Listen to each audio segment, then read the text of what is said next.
चलिए बेटा शुरू करते हैं lecture number 4, work energy and power. So आज जो डिस्कशन चलेगा वो पोटेंशियल एनर्जी पे चलेगा। अच्छा, पोटेंशियल एनर्जी से आपको क्या समझ में आता है? थोड़ा बहुत पोटेंशियल एनर्जी के बारे में जानते हो? क्या होता है पोटेंशियल एनर्जी? हम जब ऑब्जेक्ट रिलैक्स्ड हो उसमें जो एनर्जी होती है उसे पोटेंशियल एनर्जी बोलते हैं। हम जब रेस्ट पे होते हैं। जब आप रेस्ट पे होते हैं। अगर एक ऑब्जेक्ट, मान लीजिए आप ग्राउंड पे बैठे हैं, एक फर्स्ट फ्लोर पे बैठा है, एक सेकंड फ्लोर पे बैठा है, पोटेंशियल एनर्जी सेम होगी? No ma'am. बताओ। No ma'am. नहीं होगी। जो आप एक जनरल फॉर्मूला करते हो mgh, जैसे काइनेटिक एनर्जी के लिए हम बोलते हैं हाफ mv², वैसे ही पोटेंशियल एनर्जी के लिए आप क्या बोलते हो? mgh। ये बोलते हो ना, मास इंटू में ग्रेविटी, और कितनी हाइट पे रखा है। मान लीजिए 2 मीटर पे है, 5 मीटर पे है, 10 मीटर में विद रिस्पेक्ट टू ग्राउंड कहाँ है। ये जनरल बात है। ये बात आती है ग्रेविटेशनल पोटेंशियल एनर्जी, जहां हम डिस्कस करेंगे। अभी पोटेंशियल एनर्जी का बेसिक जो है वो समझो। Potential energy not defined in physics, not defined in physics. जो डिफाइंड है बेटा वो क्या है? Change in potential energy, change in potential energy, जिसको हम जनरली डेल्टा यू से रिप्रेजेंट करते हैं। चेंज का मतलब क्या है? यू फाइनल माइनस में यू इनिशियल, या यू सेकंड पोजीशन माइनस में यू फर्स्ट पोजीशन। ऐसे चेंज जो है पोटेंशियल का वो फिजिक्स में डिफाइंड है। किसी पॉइंट पर सिर्फ ऐसे बोलना कि पोटेंशियल एनर्जी इस पॉइंट पर कितनी है, वो डिफाइंड नहीं है। ये बात सबको क्लियर है? और आपके फिजिक्स में क्या है कि चेंज जो है, ये change in potential energy is equal to negative of work done due to conservative force. Conservative force करें ना, कंजर्वेटिव फोर्सेस के वर्क डन पोजीशन पे डिपेंड करते हैं या पाथ पे डिपेंड करते हैं? बताओ लक्ष्मी, कौन कौन से थे कंजर्वेटिव फोर्स? ग्रेविटेशनल फोर्स जो आप पढ़ेंगे, इलेक्ट्रोस्टैटिक फोर्स जो आप नेक्स्ट क्लास में पढ़ेंगे। वहां जब आप डेरिवेशन करेंगे, इलेक्ट्रोस्टैटिक फोर्स क्या है? दो चार्जेस के बीच में ये अट्रैक्शन रिपल्शन, ये इलेक्ट्रोस्टैटिक फोर्स होता है। तो ये आपका क्लास 12th का पहला यूनिट है। उसके अंदर जो आप डेरिवेशन करोगे ना, इसी फॉर्मूले को आप इस्तेमाल करेंगे। Change in potential energy is equal to negative of work done due to conservative force. So third example जो होता है स्प्रिंग फोर्स। ये सब तीनों मतलब आपके सिलेबस में है, या आपको ऐसे कुछ बोला गया होगा कि given force is conservative force. तो gravitational force, electrostatic force, spring force. अभी जो डिस्कशन चलेगा थोड़ा बहुत ग्रेविटेशनल फोर्स का आएगा, क्योंकि ग्रेविटी के ऊपर पूरा एक यूनिट है जो कि आप आगे पढ़ने वाले, वहां पर दोबारा से ग्रेविटेशनल पोटेंशियल एनर्जी का डिस्कशन होगा, डेरिवेशन होगा। इलेक्ट्रोस्टैटिक फोर्स अभी नहीं पढ़ेंगे, 12th में पढ़ेंगे। स्प्रिंग फोर्स अभी पढ़ेंगे, ठीक है। So delta U, change in potential energy, क्या होता है? Negative of work done due to conservative force, negative of work done due to conservative force. Conservative force मिल जाएगा तो उसका वर्क डन हम निकाल सकते हैं, उसका नेगेटिव ले लेंगे तो हमको क्या मिल जाएगा? चेंज इन पोटेंशियल एनर्जी, ठीक है। अगर मान लीजिए, इसको चलो प्रूफ करके दिखाती हूँ आपको, ऐसे ऐसे हजम नहीं हो रही ना बात, तो प्रूफ करते हैं। फॉर एग्जाम्पल, ये आपके पास ग्राउंड है, ठीक है, दिस इज योर ग्राउंड। एक हाइट h1 के ऊपर, ये h1 हो गया, और एक हाइट ले लीजिए आपकी है h2, ठीक है। मुझे एक बात बताओ, हाइट की वजह से जो आप पोटेंशियल एनर्जी निकालते हो वो क्या होता है? मान लीजिए आपने एक मास है, वो h1 हाइट पे रखा है, तो यहां पर कितना पोटेंशियल एनर्जी होगा? बताओ। पोटेंशियल एनर्जी का फॉर्मूला mgh होता है ना, ड्यू टू हाइट जो होता है वो क्या होता है? Potential energy. तो यहां पर आपके पास क्या आएगा? u initial, this is equal to mgh1। And suppose आपने इस मास को यहां से उठा के यहां पुट कर दिया, आपका जो मास है यहां से यहां आ गया। यहां पर पोटेंशियल एनर्जी कितनी होगी? बताइए बेटा। मान लीजिए mgh2। mgh2। हाँ, यहाँ पर होगी आपके पास mgh2। ग्राउंड से आपका कितना हाइट है उसके हिसाब से, जैसे इसका मास का इधर कितना है mgh1, और ये कितनी हो जाएगी इसकी ग्राउंड से? सेम मास है, एक बार रखा हुआ है आपने लेवल 1 पे, दूसरी बार रखा हुआ लेवल 2 पे, तो यहाँ पर चेंज इन पोटेंशियल एनर्जी कितना होगा इनके बीच में, यहां से लेकर ये लेवल 1 और लेवल 2 की बात कर रहे हो, तो यहाँ से आपकी चेंज होगी ना पोटेंशियल एनर्जी। पहले यहाँ पर mgh1 थी इसी मास की, यहाँ पर mgh2 है, तो चेंज इन पोटेंशियल एनर्जी कैसे लिखोगे आप, u फाइनल माइनस में u इनिशियल, ये लिखोगे, यानी कि mgh2 माइनस में mgh1, राइट। अब देखते हैं वर्क डन कितना है यहाँ पर। अभी मुझे बताओ इस मास के ऊपर कौन सा फोर्स लग रहा है, अगर हम यहाँ पर देखें इस मास के ऊपर कौन सा फोर्स लग रहा है, यहाँ पर रखा है ना, ये नीचे की तरफ क्या लग रहा है, mg, ग्रेविटी। ग्रेविटी वाला फोर्स है। ग्रेविटी वाला फोर्स क्या होता है, कंजर्वेटिव फोर्स होता है। आप यहां से यहां डिस्प्लेस करा रहे हो उसको, यहां पर ले आए आप, ये कितनी हाइट है, h2 माइनस h1, भाई ये आपकी टोटल कितनी है बेटा, h2 है, ये इतनी कितनी h1, तो यहां से यहां अगर आप डिस्प्लेस कर रहे हो मास m को, तो कितना वर्क डन होगा, F डॉट S, यही होगा। mg डिस्प्लेसमेंट कितना है, h2 माइनस में h1, कोस 180 है ना, फोर्स नीचे लग रहा है, डिस्प्लेसमेंट ऊपर है, सो ये आपके पास क्या हो जाएगा, माइनस में mgh2 माइनस h1, ठीक है। अगर आप इसको खोलते हैं तो आपके पास क्या आएगा, माइनस में mgh2 माइनस प्लस mgh1। अब एक चीज देखो, ये था चेंज इन पोटेंशियल एनर्जी, ये है work done due to conservative force, मतलब इन्हीं लेवल्स के बीच में पहले आपने पोटेंशियल एनर्जी का डिफरेंस देखा, इन्हीं लेवल्स के बीच में आपने work done due to conservative force देखा, तो आपको क्या लग रहा है, क्या आपके पास change in potential energy negative of work done due to conservative force नहीं आ रहा क्या, देखो माइनस mgh2 प्लस में mgh1, यहाँ पर कितना है mgh2 माइनस mgh1, तो अगर मैं इस कंजर्वेटिव फोर्स के आगे एक नेगेटिव लगा दूं तो मेरे पास क्या आ जाएगा, mgh2 माइनस mgh1, क्या मेरे पास ये सेम नहीं बन रहा, बताओ, बोल के बताओ बेटा। अब ये आपके पास क्या है, कंजर्वेटिव फोर्स की वजह से वर्क डन, इसका नेगेटिव कर दूं तो मेरे पास क्या चेंज इन पोटेंशियल एनर्जी नहीं आ रहा क्या, बोलिए अंजलि, बताओ बेटा,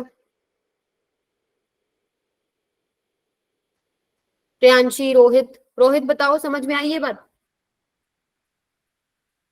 पहले मैंने पोटेंशियल एनर्जी के फॉर्मूले से इन दोनों लेवल्स के बीच में चेंज इन पोटेंशियल एनर्जी देखा, इन्हीं दोनों लेवल्स के बीच में मैंने ड्यू टू ग्रेविटी वाला जो फोर्स है क्या देखा, वर्क डन देखा, तो मैं देख रही हूँ कि मैं उस वर्क डन के आगे अगर नेगेटिव लगा रही हूँ तो मेरे पास चेंज इन पोटेंशियल एनर्जी के इक्वल आ रहा है, तो यही चीज तो मैंने यहाँ लिखी है ना, कि डेल्टा यू क्या आपके पास negative of work done due to conservative force. Clear है सबको, बोलो भाई, Siya. Yes ma'am. Yes ma'am. चलो फिर आगे चलते। अच्छा सपोज मैं आपको ऐसे बोलूं कि small change in potential energy है, अभी तो मैं लिख रही हूँ delta u is equal to negative of work done due to conservative force, small change को आप कैसे लिखोगे, माइनस में DWC, ऐसे लिखेंगे ना, स्मॉल वर्क डन, इसको आप कैसे लिख सकते हो, integration of F dot dx, work done क्या होता है, फोर्स इनटू में डिस्प्लेसमेंट।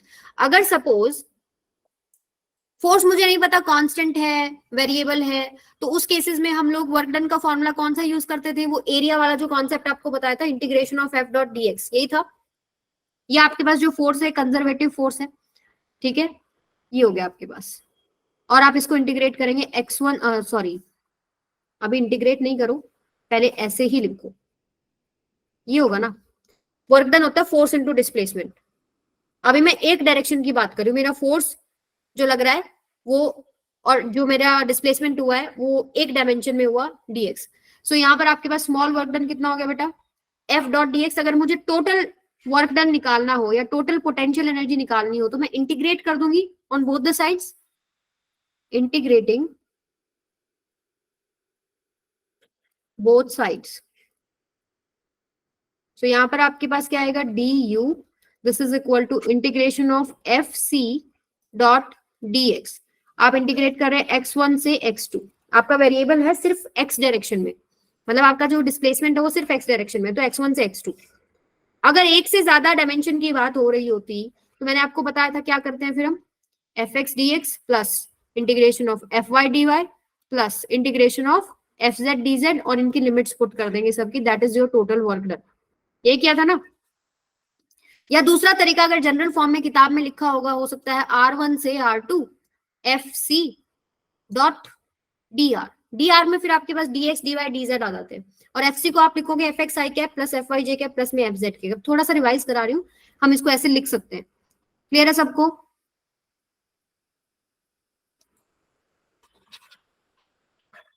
समझ में आ गई बेटा ये बात? चलो इस पे क्वेश्चन करके देखते हैं, ठीक है। अब suppose f equals to 2x दे दिया आपको, एंड पोटेंशियल एनर्जी जो है u at x equals to 1 is 10 joule and find potential energy u at x equals to 2। अभी मैंने आपको पीछे बताया ना, ये जो मैंने आपको बताई है चीज, आप इसको क्या लिख सकते हो, u इनिशियल और u फाइनल, ठीक है। तो यहाँ पर आपके पास इंटीग्रेट आप इसको करोगे तो ये आएगा u का लिमिट्स क्या है, u इनिशियल से u फाइनल, और ये आपके पास x1 से x2 fc डॉट dx। तो ये होगा अपर लिमिट माइनस में lower limit, this is equal to integration x1 से x2। मैं थोड़ा ओपन करके दिखा रही हूँ सो दैट आप न्यूमेरिकल को अटेम्प्ट कर पाओ, fc डॉट में dx, ठीक है।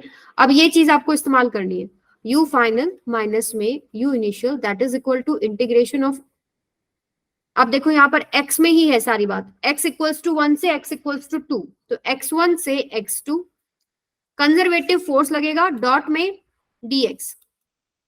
अब बताओ जो गिवन फोर्स है वो वेरिएबल फोर्स है कि कांस्टेंट फोर्स है?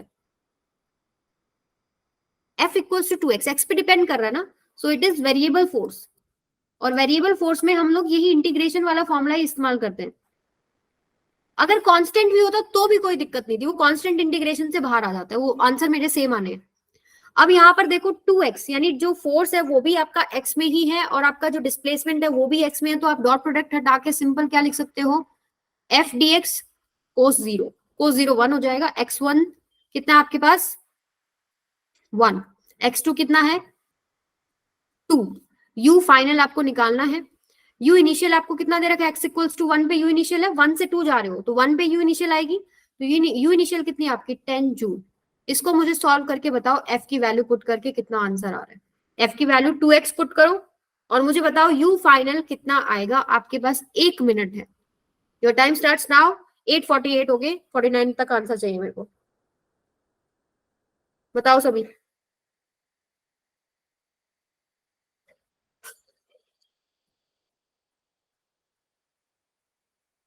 गौरव बताएगा आज, गौरव रेगुलर नहीं आ रहे ना बेटा,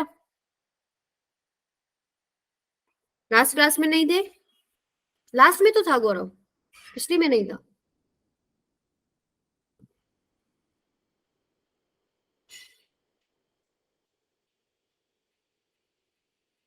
मुस्कान एंड नाजो, नाजो आपने मुझे सोल्यूशन नहीं भेजा बेटा।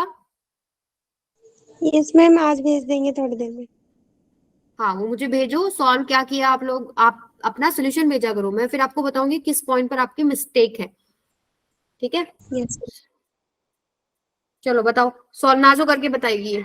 फोर्स की वैल्यू 2x करो, 2x को with respect to dx integrate करो, upper limit lower limit put करो, फाइनल वैल्यू बताओ कितनी है। क्या होगा, ज्यादा से ज्यादा गलत ही करोगे ना, कोशिश तो करो एक बार। बहुत सारी गलतियां कर करके ही सीखते हैं हम लोग।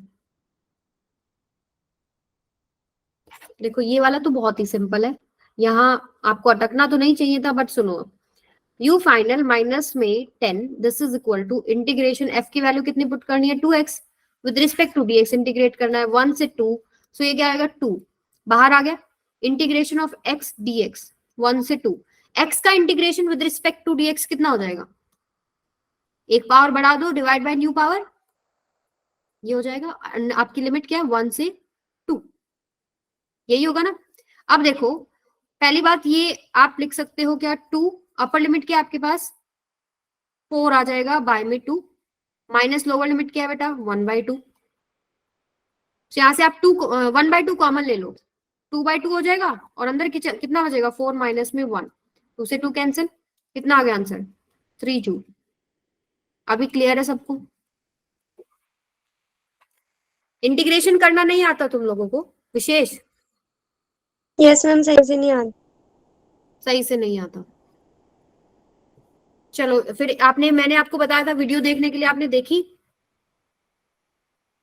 आप क्या करो, bit.ly/सोफिया मैम, आपको पता है मेरी शीट कहाँ है, इसके अंदर आपको एक इंटीग्रेशन और डिफरेंशिएशन के 2 लेक्चर्स मिलेंगे, ऊपर ऊपर मिलेंगे मैथमेटिकल टूल्स सेक्शन के अंदर। ठीक है, जो टॉप चैप्टर है वो मैथमेटिकल टूल्स है, उसके अंदर इंटीग्रेशन कराया गया, आपको डिफरेंशिएशन कराया गया है। इन दोनों लेक्चर्स को ले लो। अब उसमें जहां जहां आपको डाउट आते जाए मेरे को व्हाट्सएप करते जाओ, मैं आपको तभी के तभी क्लियर करती रहूंगी। ठीक है, तो थोड़ा सा आपको ना मैथमेटिकल टूल को ठीक करना पड़ेगा, क्योंकि मैथमेटिकल टूल के बिना फिजिक्स कैसे करोगे बेटा? बायो तो हो जाएगा, केमिस्ट्री भी कर लोगे, बट फिजिक्स नहीं हो पाएगा। तो अपने टूल को स्ट्रॉन्ग करें, टूल ही है जिनसे आप अपना काम करेंगे अब इस फिजिक्स में। ठीक है, तो आपका यही है। आप कौन बोला था जिसको नहीं आता अभी? Yes ma'am. नाम क्या है बेटा? नाजो। नाजो। नाजो, आप मेरे को अगले 2 दिन में वो दोनों लेक्चर्स कंप्लीट करके बताओगे कि समझ में आया या नहीं आया। जहां दिक्कत आई मेरे से पूछोगे। मैम एक बार देखा भी था मैंने, लेकिन क्वेश्चंस नहीं कर पा रही थी उस पे। तो वो क्वेश्चन मेरे को हाईलाइट करके बताओ क्यों नहीं आ रहा आपको, फिर मैं बताऊंगी ना। Yes ma'am, okay. वो एक बार करो कोशिश, क्योंकि आप लोग बायो लेके बैठे हैं और आप लोग डॉक्टर से थोड़ा सा पीछे रह जाते हैं अपने एम से, because of your weakness in this mathematical tool. आपको चैप्टर समझ में आ जाता है, टॉपिक समझ में आता है, बट आप न्यूमेरिकल्स में अप्लाई नहीं कर पाते हो। ठीक है, तो वो सीखना जरूरी है। चलो फिर अगला क्वेश्चन करते हैं। If F equals to 3i cap plus में 4j कैप। अब देखो यहाँ पर 2 डायमेंशन में है आपका फोर्स। जब सिंगल डायमेंशन में था तो सिर्फ एफ डी एक्स से काम चल गया, 2 डायमेंशन में था तो आपको क्या करना पड़ेगा? वर्क डन जब आप निकालते हो, देखो change in potential energy that is U final minus में U initial, this is equal to negative of work done due to conservative force, and that is written as minus. यहाँ पर मैंने minus miss कर दिया क्या? देखो यहाँ पर माइनस भी तो आएगा ना, negative of work done due to conservative force है, यहाँ नेगेटिव आएगा, सारी जगह नेगेटिव नेगेटिव नेगेटिव, यहाँ नेगेटिव। पूरा नहीं हुआ था क्वेश्चन ये आपके पास क्या आया है? u फाइनल माइनस में 10, this is equal to minus में 3। सो u फाइनल कितना हो जाएगा आपके पास? -3 + 10, यानी कि 7 जूल इज आंसर। मैंने सिर्फ राइट हैंड साइड सॉल्व करके छोड़ दी थी। और 7 मेरे को जे लग रहा है, 7 जूल।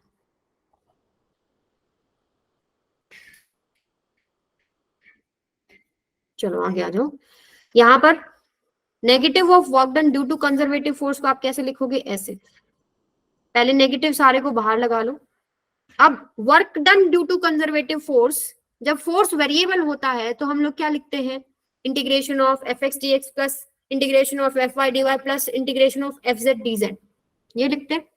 कांस्टेंट में भी सेम आंसर आ जाएगा, कोई दिक्कत नहीं है। अब जैसे मैं यहाँ लिख रही हूँ F X D X plus में integration of F Y D Y plus में integration of F Z D Z. तो यहाँ से आपके पास लिमिट्स क्या क्या है देखो, 0 1 2 3, यानी इनिशियल जो पोटेंशियल एनर्जी है वो 0 1 पे है। तो यहां से आप पुट करेंगे क्या? पहले इसको सॉल्व कर लेते हैं। अब z में तो मेरे पास कुछ भी नहीं है, तो ये पूरा टर्म कैंसिल हो गया। मेरे पास एफ जेड ही नहीं है ना, f आपके पास क्या है? एफ एक्स आई कैप प्लस में एफ वाई जे कैप। सो यहाँ पर अगर आप पुट करते हैं, नेगेटिव बाहर रखा हुआ मैंने, इंटीग्रेशन ऑफ एफ एक्स कितना आपके पास? 3, dx के विद रिस्पेक्ट टू करना है। x की लिमिट कहां से कहां है? 0 से 2, 0 to 2, प्लस में एफ वाई कितना आपका? 4 with respect to D Y. Limits देखो कहां से कहां है? 1 से 3। इसको सॉल्व कर लेते हैं। This is equal to minus, अब देखो मैं यही बता रही थी आपको, अगर कांस्टेंट फोर्स है, सॉरी कांस्टेंट वैल्यू है, वो बाहर आ जाती है। जैसे यहाँ पर -3, माइनस बाहर ही रखो, 3 बाहर आ गया। dx का इंटीग्रेशन क्या होता है? x, lower limit upper limit, plus 4 constant बाहर आ गया, dy का integration is y, lower limit upper limit. So यहाँ से आपके पास क्या आएगा? माइनस में बाहर 3 है, यहाँ पर 2 अपर लिमिट माइनस में लोअर लिमिट, प्लस में 4 अपर लिमिट माइनस में लोअर लिमिट। सो ये कितना आएगा, माइनस में 6 प्लस में 3 में से 1 गया 2, 4 दूनी 8, कितना हो गया ये 8 और 6, ये तो बता दो, 14 माइनस में 14। सो आपका u फाइनल माइनस में u इनिशियल ये आ गया माइनस में 14। और देखो आपको u इनिशियल दे रखा है, जहां से कहानी शुरू हुई वो 0 1 से शुरू हुई, वहां u इनिशियल निकला होगा, 2 3 पे पहुंच गया तो वहां u फाइनल हो गया। सो आपके पास u इनिशियल कितना है, माइनस में 10, this is equal to minus में 14, u फाइनल कितना हो जाएगा -14 प्लस में 10, कितना आ गया बेटा -4 जूल। आई बात समझ में? Yes ma'am. चलो फिर आगे चले। अच्छा, इसको करने का दूसरा तरीका भी था, कैसे करते दूसरे तरीके से, आप फोर्स का जो वैल्यू है, जो मैग्नीट्यूड है वो निकाल सकते हो, डिस्प्लेसमेंट वेक्टर निकाल सकते हो, जैसे 0 1 और 2 3 से डिस्प्लेसमेंट वेक्टर निकाल सकते हो। बट अभी कंफ्यूज नहीं हो आप, ऐसे ही करो इसको, integration of F X D X plus integration of F Y D Y. अगर आपको एक से ज्यादा कोऑर्डिनेट दिख रहे हैं ना, तो आपको सबका ऐसे सम करके लेना, इसमें आपका कांस्टेंट का भी सही आंसर आ जाएगा और वेरिएबल फोर्स का भी सही आंसर आ जाएगा, गलती नहीं करोगे, ठीक है। चलो अब जैसे ये वाला क्वेश्चन है, इसके अंदर आपके पास एक्स वाई जेड तीन, मतलब 3 कोऑर्डिनेट्स हैं, तो अगेन आप कैसे करोगे, आपको क्या बोला है कि जो फोर्स है आपका वो ये है, वेरिएबल दिख रहा है आपको, and F is conservative force, and u 0 1 1 10 joule है, u 2 3 2 पे पता नहीं। सो ये आपका u इनिशियल हो गया, ये आपका u फाइनल हो गया। इसको हम कैसे लिखेंगे, u फाइनल माइनस में u initial, this is equal to negative of work done due to conservative force, जिसकी की वैल्यू कितनी होगी, माइनस मैंने बाहर लिख लिया, integration F X D X x1 से x2 plus integration of F Y D Y y1 से y2 plus integration of F Z D Z z1 से z2। अच्छा मुझे बता दो एफ एक्स की वैल्यू क्या है, इसको देख के बताओ एफ एक्स क्या है, what is F x? X square.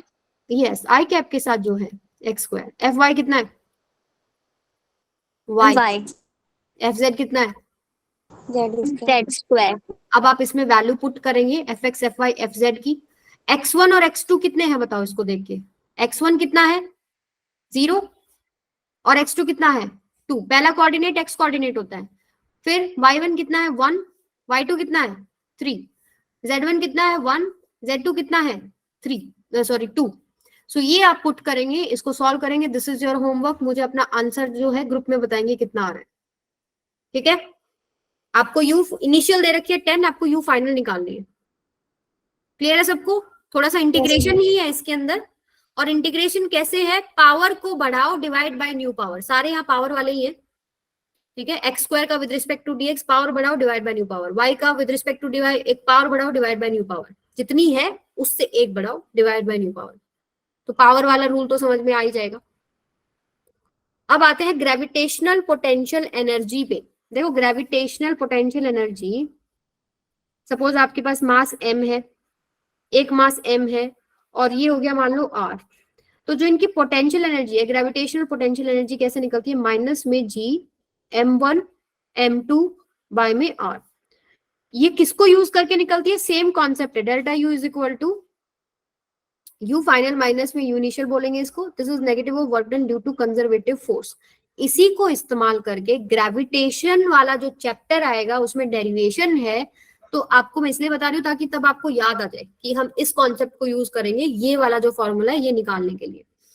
आपको अभी इस चैप्टर के लिए क्या समझना है कि हम लोग क्या करते हैं, जैसे हम लोगों ने स्टार्टिंग में ही आपको प्रूव किया कि डेल्टा यू होता है negative of work done due to conservative force. एक ब्लॉक को h1 हाइट से h2 हाइट लेके गए, वहां पर चेंज इन पोटेंशियल एनर्जी देखा एंड आपने work done due to conservative force निकाला और उसका नेगेटिव किया, सेम आया।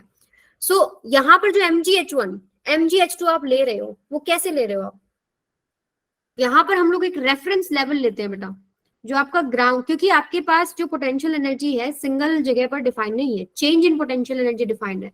तो हम लोग क्या करते हैं, किसी भी हाइट पर सपोज, या मान लो ये मेरा टेबल है, टेबल के ऊपर इतने ऊंचे मुझे निकालना है कि कितनी पोटेंशियल एनर्जी है। सो मैं कैसे निकालती हूँ, मैं विद रिस्पेक्ट टू ग्राउंड देखती हूँ कितनी बनती है यहाँ पे, तो विद रिस्पेक्ट टू जो आपका रेफरेंस लेवल है, ये जो रेफरेंस लेवल है ये आपका ग्राउंड सरफेस है, और ग्राउंड सरफेस पे आप क्या मानते हैं कि जो आपका पोटेंशियल एनर्जी है वो 0 है। ठीक है, अब इस सरफेस के विद रिस्पेक्ट टू कहीं पर भी निकालना हो, सपोज यहाँ निकालना है कोई भी मास का, तो यहाँ मान लो मास m है, वहां यहाँ कितना हो जाएगा mg, जितनी भी ये हाइट है h। ठीक है, सपोज आपको यहाँ निकालना होता तो इसके विद रिस्पेक्ट टू कितना हो जाता है ये mg h2 ले लो, ये h2 ले लो, ये h1 ले लो। तो एक रेफरेंस लेना है जहां पर पोटेंशियल एनर्जी 0 है, फिर आप यहाँ किसी भी लेवल पे बता सकते हो कितनी पोटेंशियल एनर्जी होगी। बेसिकली आप क्या निकाल रहे हो, चेंज इन पोटेंशियल एनर्जी ही निकाल रहे हो, पर इनिशियल जो आपका रेफरेंस जो लेवल है वहां पर पोटेंशियल एनर्जी 0 मान लिया, तो अब उस लेवल के ऊपर आप सीधा लिख देते हो। जैसे मैं यहाँ अगर करूँ यू फाइनल माइनस में यू इनिशियल, सपोज आप यहाँ से यहाँ लेके गए, ठीक है, तो यू फाइनल पे mgh है, यू इनिशियल पे कितना हो जाएगा 0 हो जाएगा। तो सिर्फ हम उस लेवल पे बता देते हैं सीधा, जो आप mgh का फॉर्मूला लगाते हो वो रेफरेंस लेवल को 0 पोटेंशियल एनर्जी पे मानते हुए आप बताते हो कि यहाँ पर इतनी इतनी है। क्लियर है सबको? और हमेशा एक अजम्पशन रखें, हम जितने भी क्वेश्चंस यहाँ डील करेंगे आपका जो h है स्मॉल है, बहुत ज्यादा h हो तब हम इसको ग्रेविटी वाला जो चैप्टर है उसमें डिस्कस करेंगे। ठीक है, अब आप लोगों का एक क्वेश्चन है, इससे आपको थोड़ा सा आइडिया हो जाएगा। सपोज एक चेन है, ठीक है, जो कि ग्राउंड से कितना लेवल पे है, सपोज आपके ग्राउंड से ये किसी हाइट पर है, और एक चेन ये है,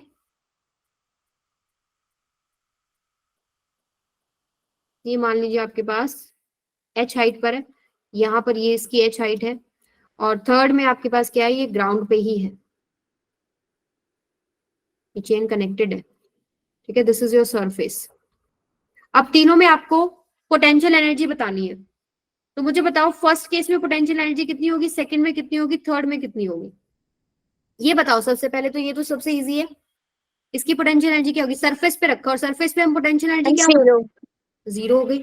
अब आते हैं इसके ऊपर। अब मान लीजिए ये जितनी भी चेन है इसका मास है m, तो इसका मास इसके सेंटर ऑफ ग्रेविटी पे कहीं सेंटर में मान लो, यहाँ पर जैसे अगर सिमेट्रिक बॉडी होती है तो उसके सेंटर पे आ जाता है।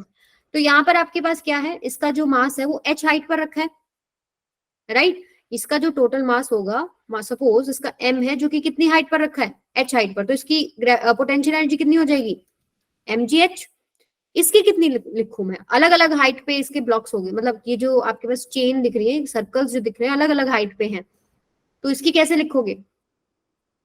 सेंटर ऑफ ग्रेविटी का कॉन्सेप्ट थोड़ा हम यहाँ लगा सकते हैं कि भाई इस पूरे का जो मास है वो इसके सेंटर ऑफ ग्रेविटी पे लाई करता है यहाँ, जो कि h/2 पे होगा। कोई जरूरी नहीं है हर बार आपको सेंटर पे ही मिलेगा, पर इसमें हमको दिख रहा है सिमेट्रिक बॉडी है, वर्टिकल है, तो आधे पे बिल्कुल आपके पास क्या होगा, सेंटर पे लाई कर रहा है h/2। तो अब इसका मास जितना टोटल मास आप कहाँ अज्यूम कर सकते हो, इसके सेंटर पे रखा है, तो इसकी कितनी हो जाएगी mgh/2।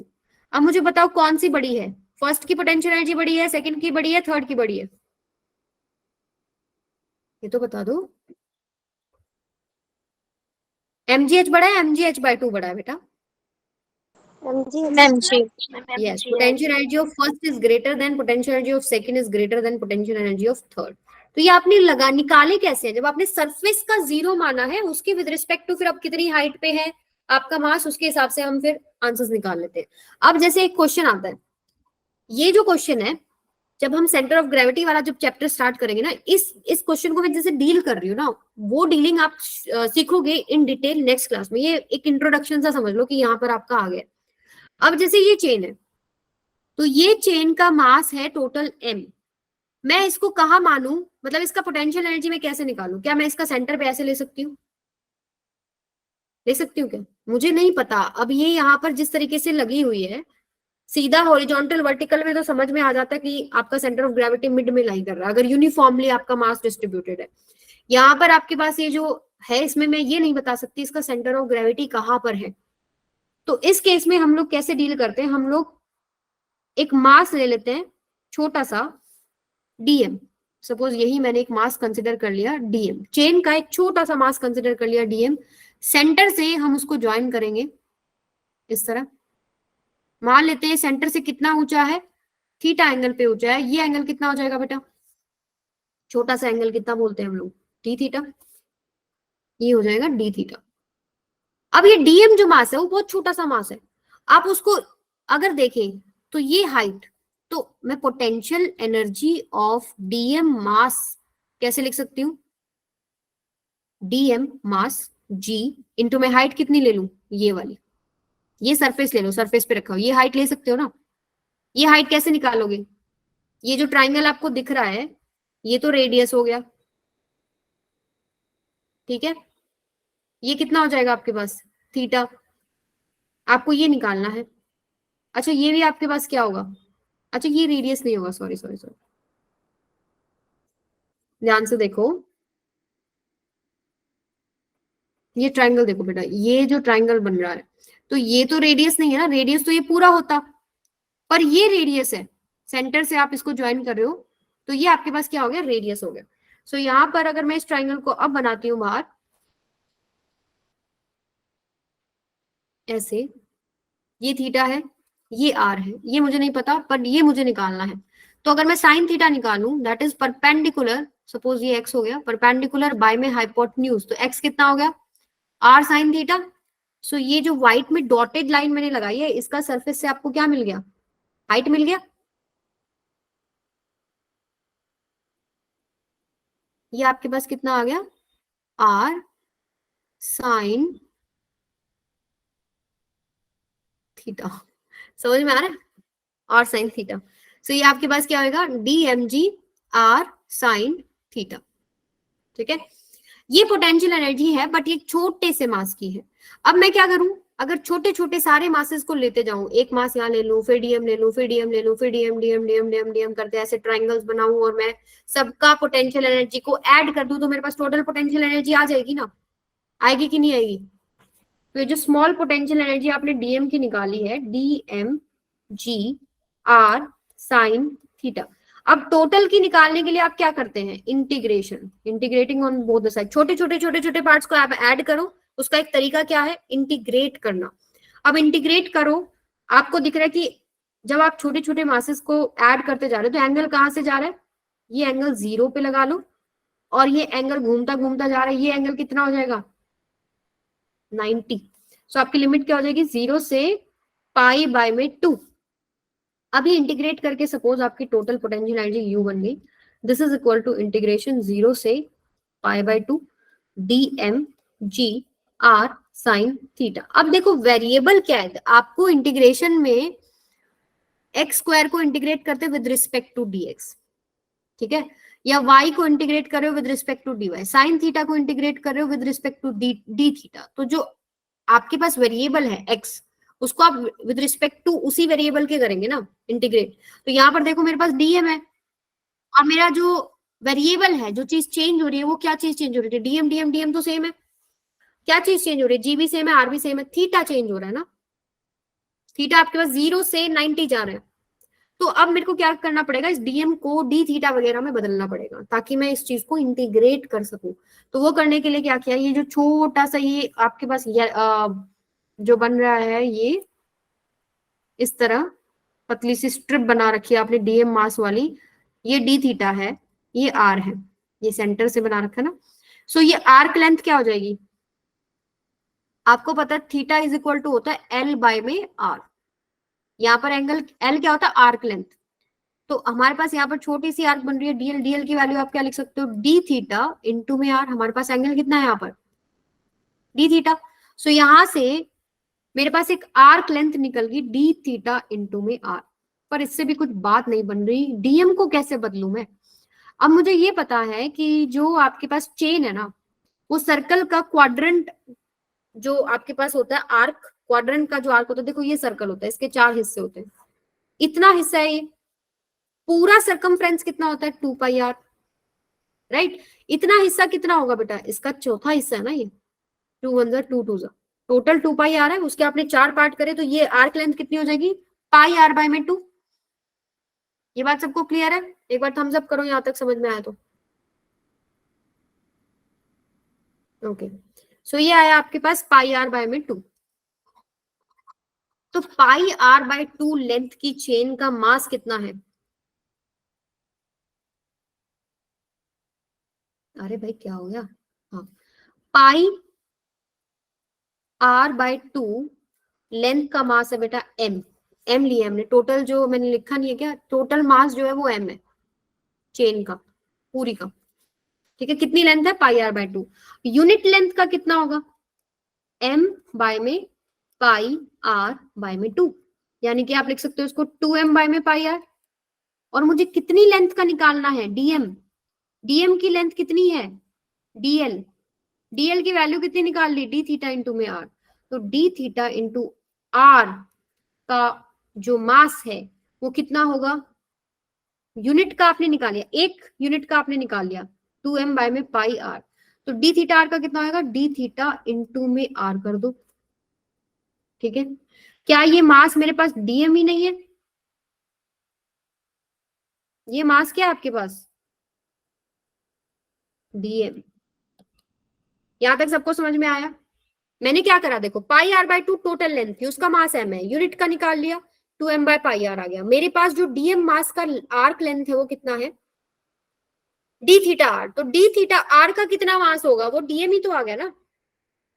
सो हम लोग अब यहाँ पर पुट कर देंगे पोटेंशियल एनर्जी में। पोटेंशियल एनर्जी मेरे पास कितनी आई है? 0 से पाई बाय 2, मेरा एंगल वेरी कर रहा था। डीएम की वैल्यू कितनी आएगी? 2m by pi are, 2m bye में पाई आर। और क्या बन रहा है? D theta R. D theta R और क्या था हमारे पास यहाँ पर? G are sine theta. G are sine theta. अब देखते हैं क्या कुछ कट रहा है। एक तो आर से आर गया, 2 constant, mass constant, pi constant, G constant, R constant, और इंटीग्रेशन क्या बच गया? साइन थीटा डी थीटा 0 से pi by 2। This is your potential energy. So अब साइन थीटा का इंटीग्रेशन कितना होता है? माइनस में कोस थीटा। हमेशा याद रखो, साइन थीटा का इंटीग्रेशन क्या होता है? Minus cos theta. Cos theta का इंटीग्रेशन क्या होता है बेटा? tan theta. Sign theta. ठीक है, सो लिमिट पुट करेंगे अब यहां से 0 से pi by 2, 2m by pi G R. Upper limit put कीजिए, माइनस में कोस पाई बाय 2, माइनस में कोस 0, माइनस कोस थीटा में वैल्यू पुट करिए, माइनस कोस थीटा में वैल्यू पुट करिए तो upper limit minus cos pi by 2, फिर upper limit minus lower limit होता है, सो एक माइनस इधर, फिर माइनस कोस थीटा में वैल्यू पुट करिए माइनस कोस 0। सो क्या आपके पास ये पूरा 1 नहीं बन रहा?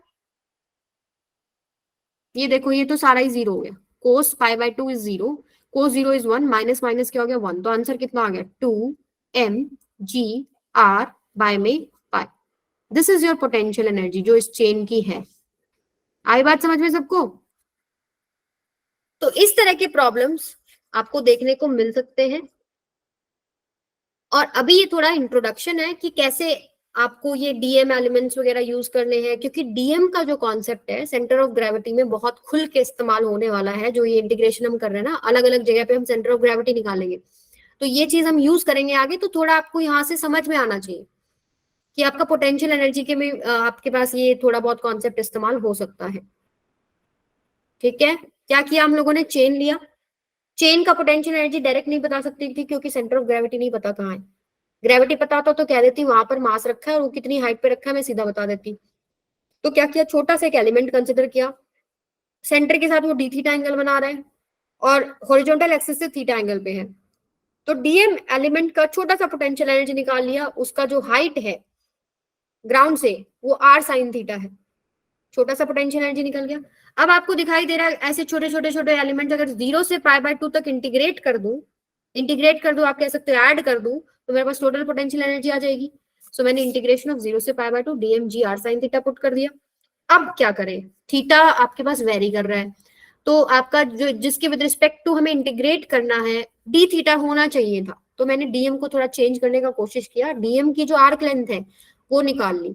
टोटल चेन जो है वो पाई आर बाय 2 लेंथ की है, उसका मास एम है, यूनिट लेंथ का निकाला, और डीएम की जो आर्क लेंथ है डी थीटा आर, तो डी थीटा आर का निकाल लिया, तो वही तो आपके पास डीएम मास हो जाएगा। डीएम की वैल्यू उठा के पुट कर दी और बस इंटीग्रेट करना है। आई थोड़ी बहुत बात समझ में?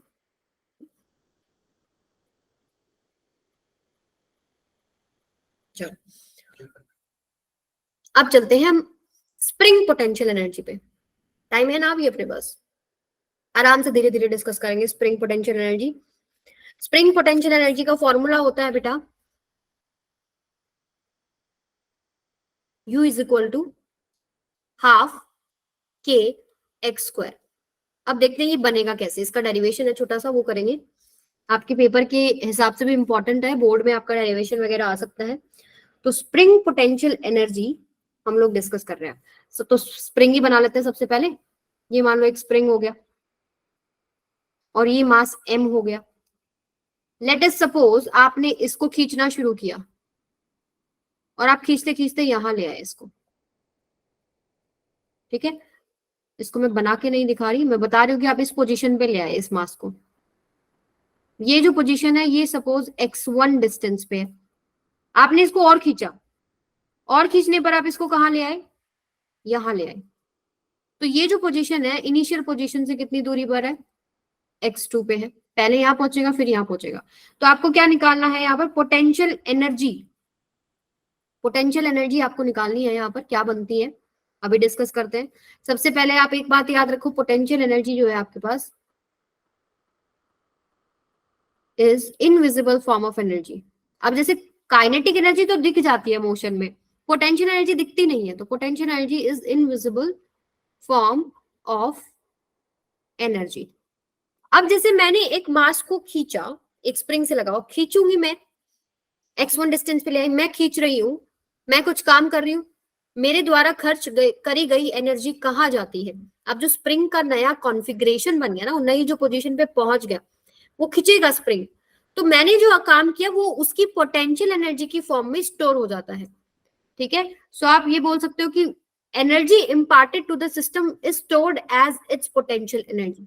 क्या लिख सकते हैं हम लोग, एनर्जी गिवन टू सिस्टम या इम्पार्टेड टू सिस्टम। जैसे इस पर्टिकुलर केस में मैं धीरे धीरे धीरे धीरे खींच रही हूँ, मैं उसकी काइनेटिक एनर्जी भी नहीं बढ़ने दे रही, मैं क्या कर रही हूँ, बहुत स्लोली ग्रेजुअली मूव कर रही हूँ। सो मैंने जो काम किया वो काइनेटिक एनर्जी में तो गया नहीं, तो गया कहाँ, it is stored as its potential energy. मैं मान रही हूँ अभी फ्रिक्शन वगैरह एनर्जी लॉस वगैरह कुछ नहीं है, तो energy given to the system is stored as its potential energy. हाँ जी बोलिए बेटा, प्रियंका बोलो बेटा। मैम गलती से टैप हो गया। अच्छा कोई बात नहीं। तो this is your invisible form of energy. अच्छा स्प्रिंग का कॉन्सेप्ट जब हम कर रहे थे तो आपको याद है कि अगर आप एक फोर्स से उसको खींचते हैं तो स्प्रिंग अपनी पोजीशन को वापस से गेन करना चाहता होता है, तो उसके अंदर एक रिस्टोरिंग फोर्स आ जाता है जिसका वैल्यू कितना होता है, याद है किसी को, स्प्रिंग फोर्स माइनस में के एक्स, की क्या होता है, स्प्रिंग कांस्टेंट। स्प्रिंग कांस्टेंट क्या बताता है आपको, कितना स्टिफ है आपका स्प्रिंग, ठीक है। कुछ स्प्रिंग ऐसे होते हैं कि जल्दी खींच जाते हैं, कुछ ऐसे होते हैं जो बहुत हार्ड होते हैं, तो के की वैल्यू ज्यादा तो स्टिफ ज्यादा होता है, तो स्प्रिंग कांस्टेंट हो गया। अब देखो आपने एक फोर्स लगाया, ये एक्सटर्नल फोर्स आपने अप्लाई किया, मास m लगा लो या आप उसको पकड़ के खींच रहे हो, आपने एक फोर्स से उसको खींचा, ये एक्सटर्नल फोर्स है। तो उसके अंदर एक इंटरनल फोर्स क्रिएट होता है जिसको हम रिस्टोरिंग फोर्स भी कहते हैं, माइनस में के एक्स। आपके खींचने के अपोजिट अगर है ये, इसी वजह से इसमें नेगेटिव साइन है। ऑब्वियस सी बात है ना, स्प्रिंग अभी जैसे स्प्रिंग को छोड़ते हो तो वापस अपनी पोजीशन पे आ जाता है, नहीं आ जाता, देखा स्प्रिंग सबने पेन में होते थे हमारे। तो अगर आप उस स्प्रिंग को खींचते हो छोड़ देते हो अपनी पोजीशन पे आ जाता, अपनी पोजीशन पे आ रहा है तो इसका मतलब कुछ तो अंदर से उसमें फोर्स लगा जो उसको ओरिजिनल पोजीशन पे लेके आया। तो वो फोर्स क्या होता है, माइनस में के एक्स। अब के एक्स एक्स क्या है, देखो मान लो ये स्प्रिंग है, ये ओरिजिनली आराम से बैठा है, इसमें अभी कोई फोर्स नहीं है। जैसे ही आपने इसको खींचा और यहाँ आप ले आए तो आपने एक्स डिस्प्लेसमेंट कर दिया, ठीक है। तो इसमें एक पीछे की तरफ रिस्टोरिंग फोर्स क्रिएट होता है जो कि डायरेक्टली प्रोपोर्शनल टू डिस्प्लेसमेंट होता है। आप जितना ज्यादा खींचोगे पीछे की तरफ उतना ही ज्यादा फोर्स क्रिएट हो रहा है। नेगेटिव साइन क्यों है, क्योंकि डिस्प्लेसमेंट के अपोजिट है, और इस प्रोपोर्शनलिटी साइन को हम हटाते हैं, कांस्टेंट आ जाता है, F S equals to minus K X हम रखते हैं क्योंकि हमारे पास डिस्प्लेसमेंट हम जिधर कर रहे हैं उसके अपोजिट आ रहा है। याद आ गया ये फोर्स। और ये जो स्प्रिंग फोर्स होता है ये आपके पास क्या होता है, कांस्टेंट, सॉरी कंजर्वेटिव फोर्स होता है। Spring force is conservative force. आपके पास क्या है, स्प्रिंग फोर्स कंजर्वेटिव फोर्स। अब हम यहां इस डेरिवेशन पे आ जाते हैं। जैसे यहां पर हमको एक चीज पता है कि change in potential energy is equal to negative of work done due to conservative force, या फिर आप इसको लिख सकते हो integration of F S dot T S. यहाँ पर एस एफ सी लिखते हैं हम, कंजर्वेटिव फोर्स, और हम लोग ले लेते हैं सपोज हमारे पास dx ही ले लेते हैं, हमारे पास डिस्प्लेसमेंट वगैरह x में ही है, तो एफ सी dx, x1 से x2 हम जा रहे हैं। पहले देखो हम x1 पे लेके गए इसको, फिर हम इसको x2 पे लेके जा रहे हैं, ठीक है। सो यहाँ पर आप लिख सकते हो u फाइनल माइनस में u initial, this is equal to, अब इसको तो आपने हटा के ये लिख दिया ना, इंटीग्रेशन ऑफ x1 से x2 F C dot dx।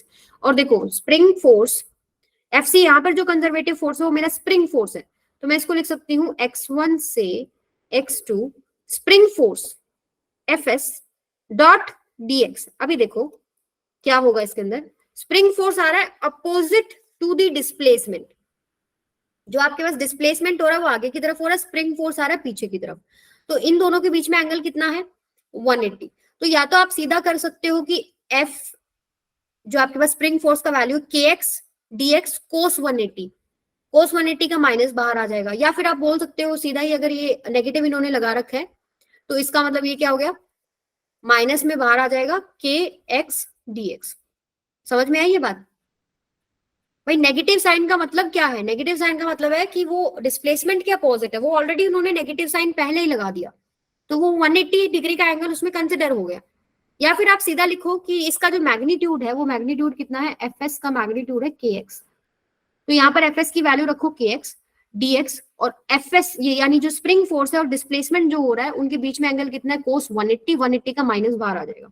अब x1 से x2 आपको इंटीग्रेट करना है, तो यहाँ पर क्या आएगा, माइनस के कांस्टेंट होता है बाहर आ गया, x का integration with respect to dx, x1 से x2 this is equal to minus में के x स्क्वायर बाय में 2 x1 से x2। अब इसमें क्या होगा, u फाइनल माइनस में u इनिशियल, आपका वैल्यू आया है माइनस में K x square by 2 x1 से x2। अगर आप इसको खोलते हैं तो माइनस के अपर लिमिट x2 का square by 2 minus lower limit x1 square by में 2। अगर हम इस माइनस को अंदर ले जाएं तो हमारे पास क्या आएगा, माइनस में के x2 स्क्वायर बाय में 2 प्लस में के x1 स्क्वायर बाय में 2। So this is your potential energy change, ठीक है। तो लेकिन यहाँ पर जो फॉर्मूला लिखा है ना स्प्रिंग पोटेंशियल एनर्जी का हाफ के एक्स, भाई किसी भी पोजीशन के ऊपर, एक्स तो कोई भी पोजीशन है उसके ऊपर potential energy half K X square है, तो इस एक्सप्रेशन से मैं कैसे पहुंचू, मेरे को कहाँ पहुंचना है, u is equal to half K X square पे पहुंचना है, तो मैं कैसे पहुंचू, जैसे हम ग्रेविटेशनल पोटेंशियल एनर्जी के केस में ग्राउंड पे पोटेंशियल एनर्जी 0 ले रहे थे, ठीक है, क्योंकि सिंगल पॉइंट पर पोटेंशियल एनर्जी डिफाइन नहीं है, तो हम एक रेफरेंस लेवल ले लेते हैं, तो रेफरेंस लेवल पे 0 मान लेते हैं, तो फिर हमको जिस भी पॉइंट पर निकालनी है वहां हमें वैल्यू मिल जाती है। तो यहाँ पर भी हम लोग क्या ले लेंगे, किसी पॉइंट पर हम लोग क्या लेंगे, जो पोटेंशियल एनर्जी है वो 0 है। सो हम कहाँ 0 लेते हैं, वी टेक 0 पोटेंशियल एनर्जी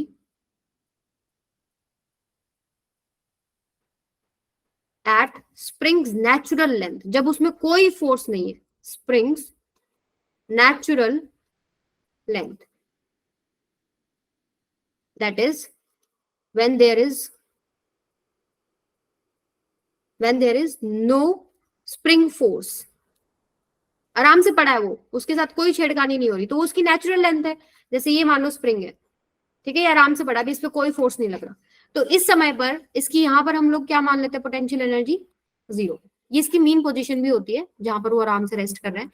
अब आपने क्या किया इसको, अब ये क्या करते हो, ये वाला जो एक्सप्रेशन है इस पे आ जाओ, इसको हमको लेके आना है ना, किस पे लेके आना है, हाफ के एक्स स्क्वायर पे। तो सपोज x1 जो है वो 0 है, ठीक है। x1 जो है वो 0 है। x1 0 होने का मतलब क्या है कि भाई इनिशियली आपका जो स्प्रिंग है वो मीन पोजीशन पे है, जहां पर आपके पास कोई फोर्स नहीं लग रहा है। तो x1 की वैल्यू 0 करते ही आपके पास क्या होगा, u फाइनल माइनस में u इनिशियल। u इनिशियल जब आपके पास x1 0 हो रहा है तो 0 हो रहा है, ये आपके पास mean position, spring natural length पे पहुंच गया। That is equal to minus में क्या हो जाएगा आपके पास, k x2 स्क्वायर बाय में 2, और ये हो जाएगा प्लस में 0। अब छोटा सा जो हम गड़बड़ कर रहे थे स्टार्टिंग से ही, क्या गड़बड़ कर रहे थे, हाँ यहां पर आपके पास ये नेगेटिव है ना, ये नेगेटिव भी आएगा, आएगा ही नहीं आएगा। फिर आपने वैल्यू पुट करी, ये भाई कोस 180 पे लगता है, भाई स्प्रिंग जो फोर्स है वो आपके पास डिस्प्लेसमेंट के अपोजिट लग रहा है, तो आपके पास क्या आया, एक और माइनस आता है, ये माइनस माइनस क्या हो जाता है, प्लस हो जाता है, ठीक है। तो या तो आप ऐसे करो, अभी यहाँ पर फिर सारे में चेंज करना पड़ेगा, आप क्या करो, ये आपके पास होता है, इसमें थोड़ा सा यहाँ पर मैं चेंज कर देती हूँ,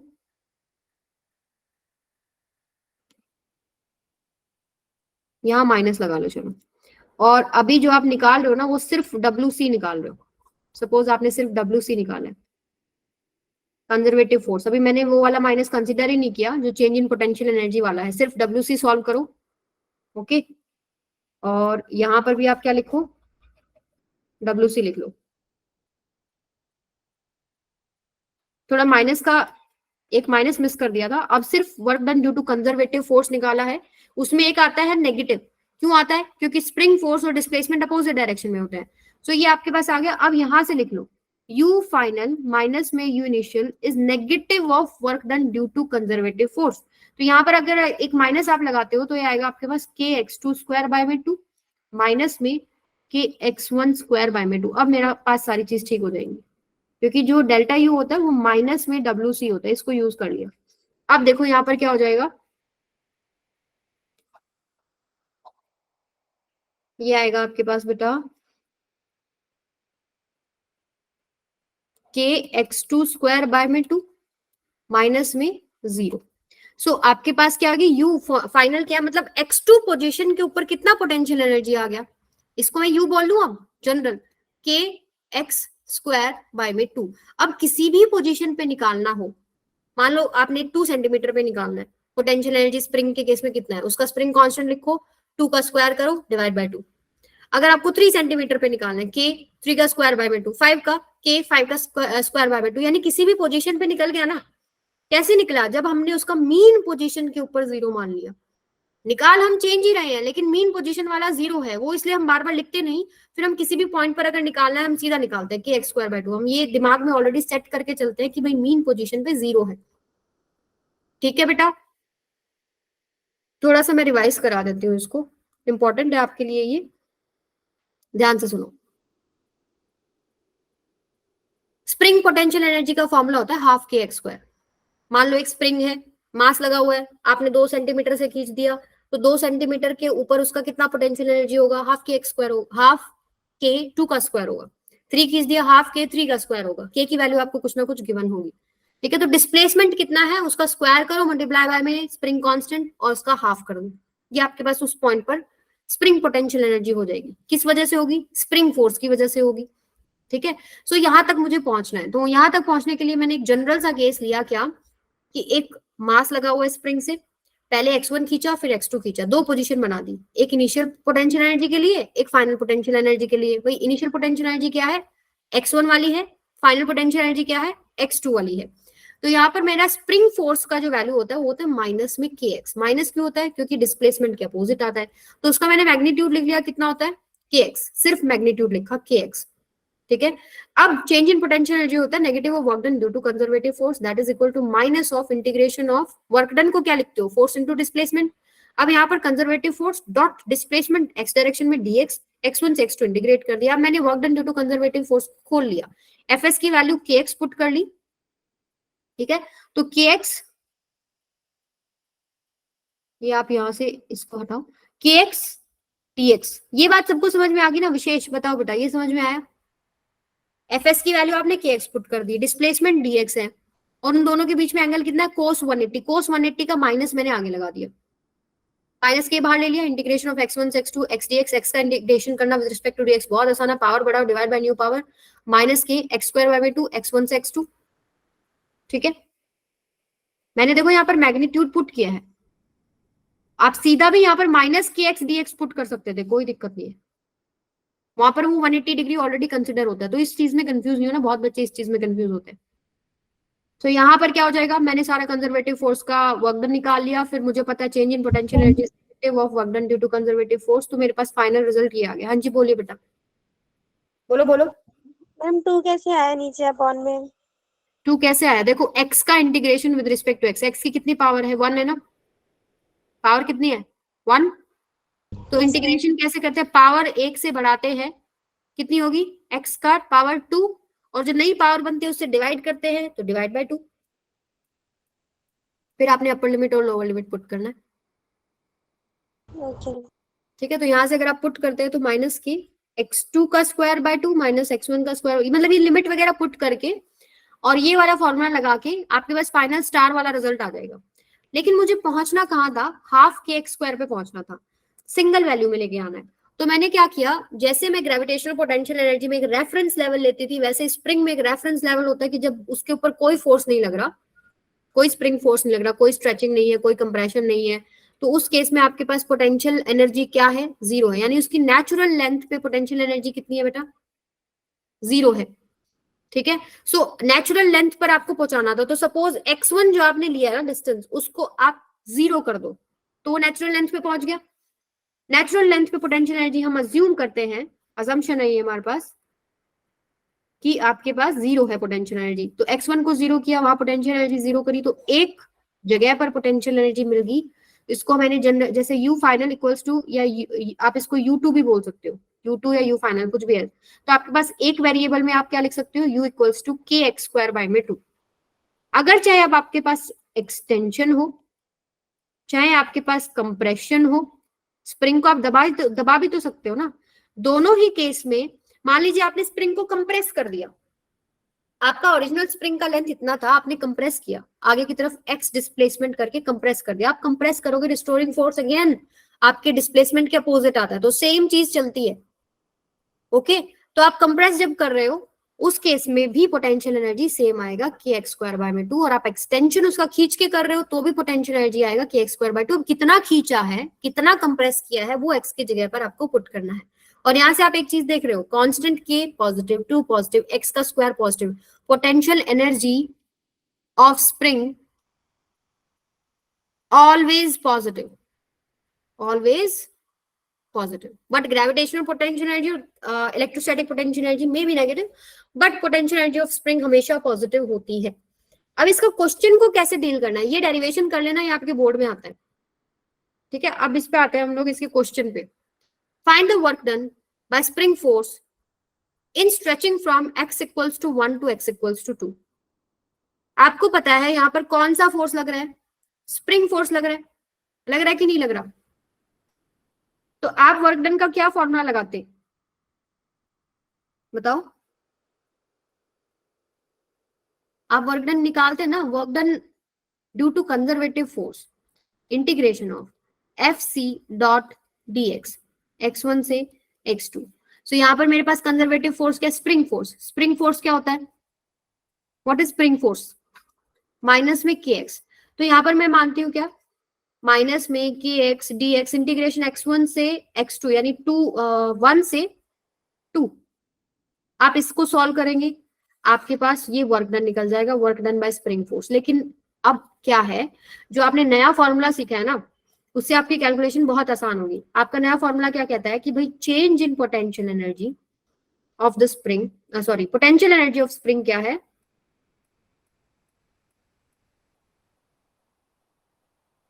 पोटेंशियल एनर्जी ऑफ स्प्रिंग क्या है बेटा,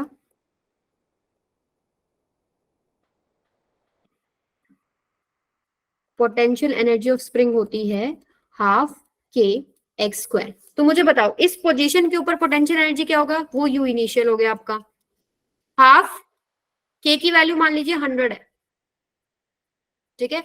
तो आपके पास क्या हो गया, हाफ के की वैल्यू कितनी होगी 100, एक्स कितना है 1, 1 का स्क्वायर, ठीक है, दिस इज इक्वल टू 50।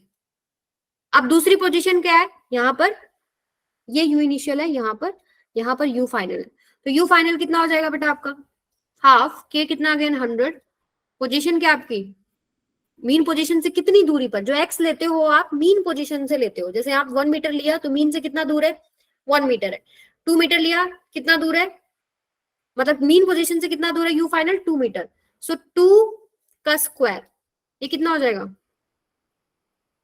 2, एक 2 कटेगा, कितना हो गया 200। सो अगर मैं निकालू u फाइनल माइनस में u initial that is equal to 200 minus में 50 that is equal to 150। And आपको पता है कि ये जो चेंज इन आपने पोटेंशियल एनर्जी निकाला है negative of work done due to conservative force है, तो कंजर्वेटिव फोर्स कितना होगा नेगेटिव ऑफ डेल्टा यू कितना निकाल लिया 150, 150 के आगे नेगेटिव लगा दो माइनस में 150 जूल आंसर आ गया। कर आप इसको ऐसे भी सकते हो, फोर्स को लिखो माइनस में के एक्स, इंटीग्रेट करो, लिमिट पुट करो। दूसरा तरीका क्या है कि इनिशियल पोजीशन जो है 1 मीटर पे है, फाइनल पोजीशन 2 मीटर पे है फ्रॉम मीन पोजीशन, तो 1 मीटर पे कितना पोटेंशियल एनर्जी है हाफ के 1 का स्क्वायर, 2 मीटर पे कितना पोटेंशियल एनर्जी है हाफ के 2 का स्क्वायर, मीन पोजीशन से 1 और 2। अब इन दोनों पोटेंशियल एनर्जी का डिफरेंस निकाल लिया आप लोगों ने, ठीक है। आपको पता है चेंज इन पोटेंशियल एनर्जी होता क्या है, negative of work done due to conservative force, negative of work done due to conservative force, so work done कितना निकल जाएगा, जो भी आपका चेंज इन पोटेंशियल एनर्जी है उसके आगे नेगेटिव लगा दो, आंसर आ गया। समझ में आई बात? यस। अब देखो ये तो था हॉरिजॉन्टल डायरेक्शन में, वर्टिकल डायरेक्शन में भी कहानी हो सकती है। मान लो इनिशियली एक स्प्रिंग था, कुछ भी नहीं लगा था, एक मास लगाया, उसके नीचे मैंने अपना हाथ लगा लिया, मैं धीरे धीरे धीरे धीरे उसको नीचे की तरफ खींचने दे रही हूँ, आप काइनेटिक एनर्जी नहीं बढ़ने दे रहे, आराम से स्लोली स्लोली खींच रहे हैं। सो आपको पता है जैसे ही वो खींचना शुरू होगा उसके अंदर एक रिस्टोरिंग फोर्स क्रिएट होने लग जाएगा पीछे, कितनी वैल्यू का पीछे रिस्टोरिंग फोर्स कितना होता है बताओ। मान लो ये एक्स पे खिंच गया, अब खिंच गया आपने अपना हाथ हटाया, अब वो एक पोजीशन पे आके बैलेंस हो गया, ठीक है, उसको बोलते हैं इक्विलिब्रियम पोजीशन। अगर उस बैलेंस पोजीशन पे थोड़ा सा हिलाओगे तो ऐसे एसएचएम मतलब ऊपर नीचे मूव करने लग जाएगा, सिंपल हार्मोनिक मोशन होता है। सो यहाँ पर इसमें वैल्यू लग रही है के एक्स, फोर्स कितना लग रहा है ऊपर के एक्स, मैं अब वेक्टर से दिखा रही हूँ तो मैं नेगेटिव नहीं लगा रही, डिस्प्लेसमेंट किधर हो रहा है नीचे की तरफ हो रहा है, ऊपर की तरफ एक रिस्टोरिंग फोर्स स्प्रिंग फोर्स लग रहा है। अब देखो इक्विलिब्रियम पोजीशन पे क्या हो रहा है, इक्विलिब्रियम पोजीशन पे इसका वेट नीचे है और वेट आपके पास क्या होता है ग्रेविटी वाला फोर्स, और स्प्रिंग फोर्स ऊपर है। इक्विलिब्रियम पे क्या होता है बैलेंस्ड है वो, यानी mg आपके पास किसके इक्वल होगा के एक्स के इक्वल होगा, सबसे पहली बात। अब सवाल क्या है, सवाल ये है what is the potential energy of this mass due to spring, और स्प्रिंग कब जब इक्विलिब्रियम में है, तो आपको पोटेंशियल एनर्जी निकालनी है ड्यू टू स्प्रिंग, यानी स्प्रिंग फोर्स की वजह से निकालनी है, और स्प्रिंग फोर्स की वजह से पोटेंशियल एनर्जी आपको पता है कितनी होती है half K X square, x होता है displacement from the mean position, तो ये एक्स तो आपके पास ये है, अब मुझे एक्स की वैल्यू चाहिए ना, तो इक्विलिब्रियम पोजीशन पे ये वाला कॉन्सेप्ट इस्तेमाल कर लो, नीचे जितना फोर्स है ऊपर स्प्रिंग फोर्स है, देखो जितना जितना बढ़ाते जाओगे मतलब आपका वेट वाला जो फोर्स है जब जब नीचे लगता जा रहा है ऊपर की तरफ रिस्टोरिंग फोर्स लगता जा रहा है, एक पॉइंट पर आकर दोनों बैलेंस हो जाते हैं, तो वो इक्विलिब्रियम कंडीशन। तो यहाँ से आपके पास एक्स निकल जाएगा mg बाय में के, आप इसमें पुट कर दो हाफ के, एक्स की जगह क्या आएगा mg बाय में के का होल स्क्वायर, क्या आएगा half K m square g square by में k स्क्वायर, तो k से k कट गया, आपका फाइनल आंसर क्या आ गया u equals to half m square g square by में k। इसमें कुछ भी कंफ्यूजन है तो पूछो। इक्विलिब्रियम पे समझ में आया ना कौन से फोर्सेस लग रहे हैं, एक तो उसका वेट लग रहा है और एक जैसे ही नीचे खिंच रहा है वो स्प्रिंग तो उस पर एक रिस्टोरिंग फोर्स आएगा, जितना डिस्प्लेसमेंट होता जाएगा उसकी वैल्यू बढ़ती जाएगी, mg की वैल्यू के जब बराबर हो जाएगा तो रुक जाएगा, वहां पर आपने x की वैल्यू निकाल ली। अब जो नई पोजीशन आई है वो अपनी मेन पोजीशन से कितना डिस्प्लेस्ड है x से डिस्प्लेस्ड है, तो हाफ के x स्क्वायर उसकी पोटेंशियल एनर्जी होती, x की वैल्यू मैंने इक्विलिब्रियम वाला कॉन्सेप्ट इस्तेमाल किया, x की वैल्यू निकाली और पुट कर दी, मेरे पास फाइनल आंसर आ गया। ये तो थी potential energy due to spring. अब सवाल में थोड़ा सा चेंज कर दिया, इसी सेम क्वेश्चन में मैं ये बोल रही हूँ टोटल पोटेंशियल एनर्जी निकालो। टोटल पोटेंशियल एनर्जी क्या होगी? एक तो यही होगी जो आप लोगों ने निकाली है ड्यू टू स्प्रिंग, कितनी आई है आपके पास? Half m square k by में m square g square by में k, m square g square by में k। सो ये तो स्प्रिंग की वजह से है। अब देखो ग्राउंड है, एक ग्राउंड पे पोटेंशियल एनर्जी हम 0 मानते हैं। हाइट h पे कितनी होगी? ग्राउंड के विद रिस्पेक्ट टू कितना ऊंचा है? h हाइट ऊंचा है, तो यहाँ पर इसकी ग्रेविटेशनल पोटेंशियल एनर्जी होगी ना, कितनी होगी? m g h। तो टोटल पोटेंशियल एनर्जी कितनी हो जाएगी? एनर्जी है ऐड हो जाएगी, half m square g square by में k प्लस में m g h। This is your total potential energy. तो अगर टोटल पूछे तो सारी पोटेंशियल एनर्जी देखना है आप उसको। आपकी ग्रेविटेशनल पोटेंशियल एनर्जी भी जैसे यहाँ बन रही है, ग्राउंड के ऊपर कितना हैंग कर रहा हो h हाइट पे, तो m g h। ठीक है, स्प्रिंग का डिस्प्लेसमेंट कितना है मीन पोजीशन से? x, तो वहां स्प्रिंग की वजह से कितनी है? हाफ के x स्क्वायर। और x का वैल्यू हम लोगों ने कैसे निकाला था पीछे? इक्विलिब्रियम का कॉन्सेप्ट यूज करके। ठीक है, चलो आपका एक क्विक रैपिड फायर राउंड कर लें, कितना आपको समझ में आया?